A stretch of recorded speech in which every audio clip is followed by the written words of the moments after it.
So we've got a fun topic. Of course, leave it to Business Insider to come out with a spicy headline.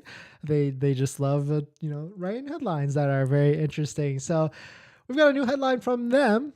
Meet the typical Tesla owner, a white man with household income over $130,000. So we're gonna take a look at this. We're gonna react to it, and I want to hear your thoughts. Not to make this, I guess it's just buyer demographic at the end of the day, but definitely some pretty interesting stuff. But we will take a look at. I know there's got probably the comment section is going to get very interesting with this headline and this topic, but let us talk about it. And so, if you're just joining in, my name is Dennis. I love talking about Tesla hacking, so definitely hit that subscribe if you're interested. And check out my Patreon link down below in the description if you want to support the channel. Business Insider. Meet the typical Tesla owner, a white man with household income of over 130,000. Well, I've had four Model 3, Model Y, S, and X, and I am not. But yeah, so Business Insider, they're citing Hedges and Company found that the Tesla Model 3 S X typically have an annual household income that averages 151, 133, and 146. Interesting. So the average owner of a Model S is 151. The average owner of a Model 3 is 133. And then the average owner of an X is 146 for household income. Huh.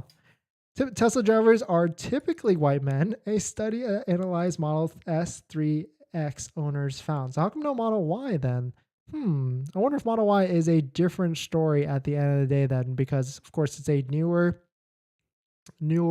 vehicle that has come out of the gate. And I mean, yeah, typical owner house, typical Tesla owner has a house coming over 130%. Tesla owners are more than likely to own a home. I guess that kind of makes sense because electric vehicle, that would certainly make sense. You would need a home charger. Well, you don't need one, but it makes sense to have a home charging setup.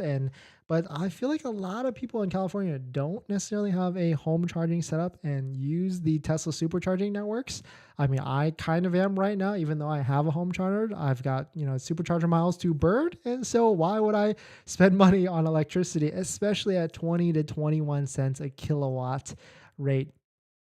Now, my next question on this is when was this study actually done? Test drivers look different than the average car owner, according to recent surveys. The firm analyzed a vehicle owner base of over 175 million car owners and broke down the demographics of Model 3, S, and X. That could make sense on why a lot of I'm not going to say it. 77 to 71% of Model S and X owners identify as male, and respectively 84% of Model 3 owners also identify as male, according to the firm. For comparison, about 49% of licensed U.S. drivers are male. Well, that's very interesting, I guess. Tesla owners are majority white. 87% who own the Tesla Model Ys, Tesla Model vehicles identify as Caucasian, 8% as Hispanic, and 5% all other ethnicities. Huh. Test drivers appears to have higher income. That makes sense. Hopefully, if you're buying a 50, 60, 70,000, maybe $100,000 vehicle, you have to have an higher income because you're not going to get approved from the bank at the end of the day. And also electric, I guess that first mover with technology, most people are, they're not going to, try something new. They want to just stick to what they know, which is gasoline, which is everywhere. But electricity, there's a lot of hoops that you have to jump to. I'm going through a process right now trying to get this electric vehicle charger installed, and I've had the city come out 3 times to finally give that approval. And most people don't want to go through that headache and jump through those hoops at the end of the day. There's no way Asian isn't leading Model Y. LOL. Yeah, that's what I was gonna say. A lot of people that schedule calls with me that are buying Model Ys, of course I have no data on that. I would say there's a good majority of that, and so I'd love to see Model Y kind of looped into all of this because Model Y is certainly the best value Tesla. I would say at the end of the day, it comes in right at the right price. It's a bigger vehicle than the Model 3, so you've got potentially a third row.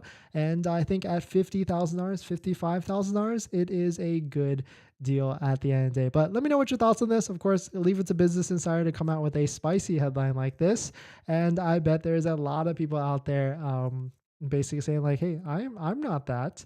and I have this vehicle, but I didn't notice that Model Y is not necessarily included in this. So I'd love to see them release the new topic on that. Like meet the typical Tesla Model Y owner, a X with X that makes X. But definitely some pretty interesting stuff. Let me know your thoughts. We're going to jump back into the live stream in the comments. But before we do that, this video is actually sponsored by my Patreon link. Down below in the description is a Patreon link where you support the channel. And there's a variety of benefits, but some of them include actually scheduling a call with me. We can ask me any questions about buying a Tesla, selling a Tesla, even financing a Tesla. And after you schedule the call, you get a link to my buying guide, which is links to all the resources that I use to get the best possible deal at the best price, including a new credit union that I found that has 3.5% for 60 months, 3.99 for 72 months, and anybody can join. And it's pretty legit. So pretty exciting. We probably will make a video about that on our next giveaway video later this month. So definitely check out if you're interested. Patreon link down below in the description.